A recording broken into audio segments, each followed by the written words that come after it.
So ayan, ready na po ang ating gypsy for sticker. Ayan. Stickeran po ito ngayon mga idol. Tapos bukas po ng umaga ay di-deliver po namin sa Tondo, Manila. Siyempre sinashoutout natin yung nagpagawa dito sa atin, si Chairman. Dyan po sa Barangay 228 Zone 21 Tondo, Manila. Ayan.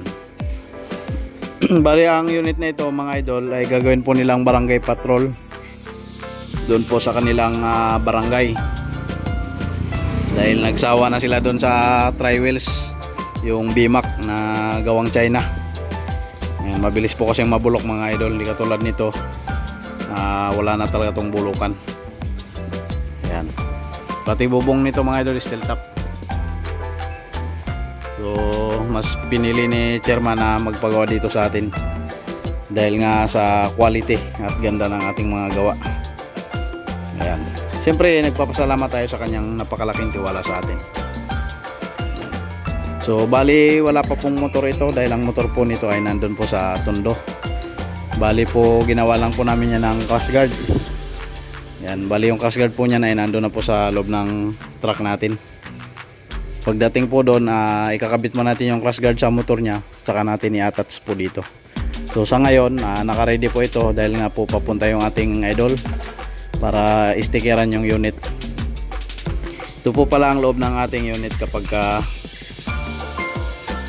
walang mga upuan. Ayan. Ayan mga idol, naka-fold po yan. Combination po siya ng kulay pula saka kulay green. Yan po yung kanyang loob pagka walang mga upuan. Napakalinis po tingnan. Pang ano talaga siya, pang rescue pagka mayroong mga emergency. So ito naman yung ating driver side. Yan, bali stickeran din po yan. So nilagyan na rin po natin yan ng sandalan. Ayan, kulay pula yung nilagyan natin. Tapos yung kisame natin ito. Yan. Steel top din po ang ating driver side.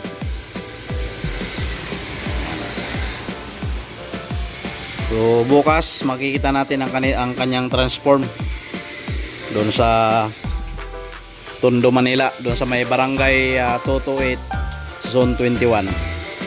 Sana ay maraming magpagawa sa atin ng mga idol natin doon sa Tondo para mas lalong dumami yung unit natin sa Maynila. Ayan.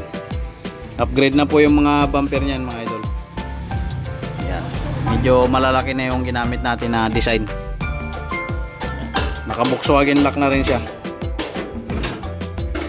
So ayan na nga pala yung iba nating mga accessories sa loob para hindi na makalimutan kinabukasan, kakarga na lang.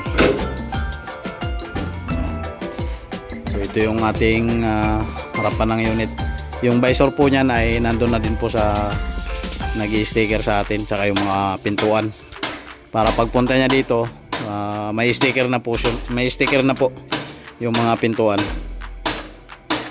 Bali ito na lang yung pinaka body at saka yung driver side yung i-stickeran ng idol natin.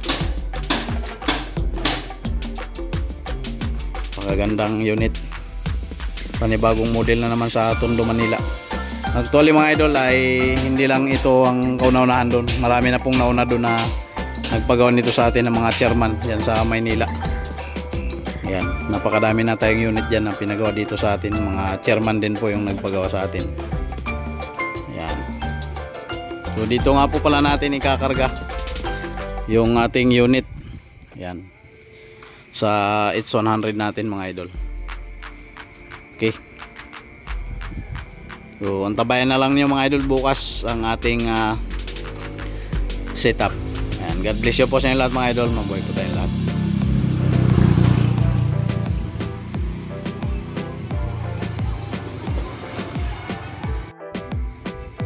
So ayan mga idol, bali sinisimula na pong istickeran ng idol natin.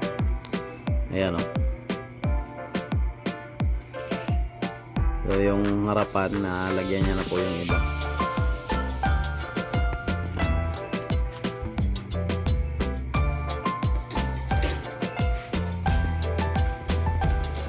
So bukas makikita natin yung finished product ng mga idol.